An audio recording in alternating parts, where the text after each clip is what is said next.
matin, un boudin a attrapé une licorne.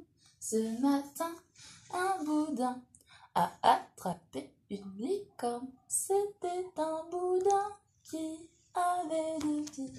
Ce matin. Bonjour. Alors aujourd'hui, je vais vous lire Le loup, le libraire et l'éditeur.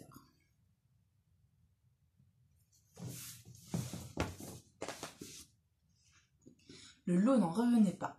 Son petit Loupio avait bel et bien raison. Toute la bibliothèque de la maison était remplie de livres où les loups étaient d'infâmes barbares sanguinaires.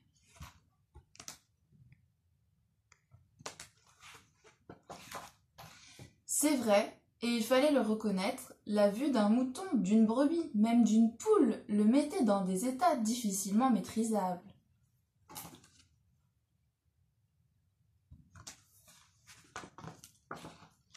Mais tout ça, c'était avant. Maintenant, il ne mangeait que des fruits et de la salade. Il fallait mettre un terme à cette situation.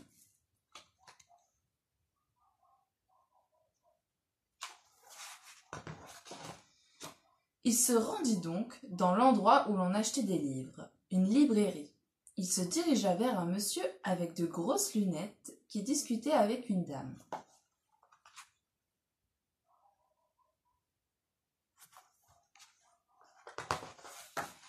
Dites-moi, monsieur, avez-vous remarqué quelque chose dans votre librairie dans le rayon enfant? Pas de réaction de la part du libraire. Je vous parle, monsieur le libraire. Bonjour, monsieur, fit le libraire. Ah oui, la politesse, marmonna le loup. Bonjour, monsieur le libraire, fit le loup en faisant une courbette. Le libraire dévisagea le loup et dit.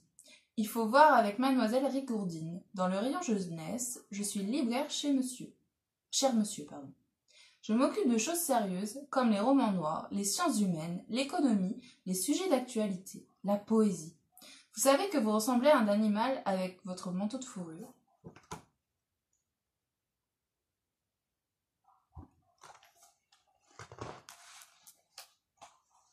Triste personnage, se dit le loup. Le métier de libraire doit être un métier difficile. Il partit à la rencontre de mademoiselle Rigourdine. Chère madame, je suis très mécontent de l'image que vous donnez des loups dans les livres que vous vendez. Ils sont méchants et ont toujours le mauvais rôle. Vous vous trompez, les loups n'ont plus cette image de dévoreurs d'enfants.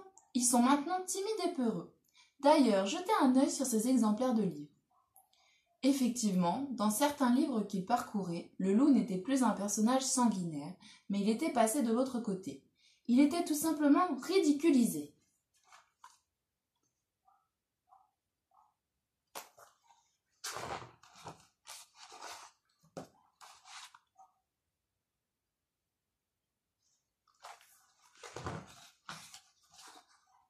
Il y avait quand même des limites. En regardant le libraire au loin, le loup se demanda s'il n'allait pas le dévorer pour redorer le blason de son statut.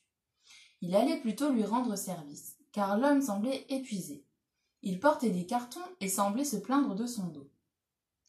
Il voyait déjà les titres des journaux. Un loup abrège les souffrances d'un pauvre libraire et reçoit la médaille de quoi d'ailleurs? Eh bien la médaille de l'arrêt des souffrances des libraires. Que fallait-il faire pour remédier à cette horrible situation?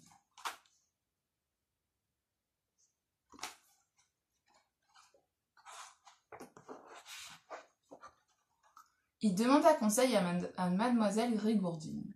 « Ah, monsieur le loup, il faut aller voir un éditeur. Qui est-ce? Le personnage qui publie le livre et qui nous le propose en nous racontant des histoires. Qu'est-ce que vous me chantez là? Je vais vous donner une adresse. »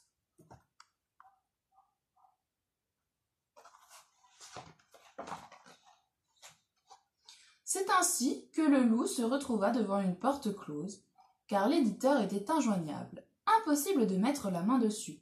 Il ne pouvait recevoir personne, disait sa secrétaire. Envoyez votre manuscrit par la poste, répétait-elle à l'envi. Mais je n'ai pas de manuscrit, je voulais vous donner un conseil.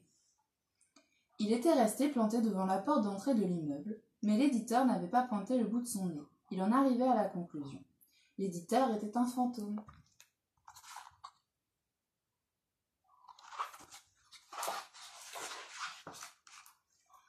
Rentré chez lui, Son fils Loupio lui recommanda d'écrire lui-même l'histoire et de la montrer à Madame Périgourdine. Un livre où le loup faisait peur aux petits-enfants et hurlait de toutes ses forces devant eux quand ils ne mangeaient pas leur soupe ou désobéissaient à leurs parents. Ensuite, il allait se faire un jus de fruits et manger des légumes frais de son jardin.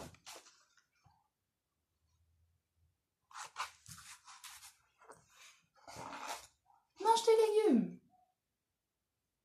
Et voilà, c'est fini.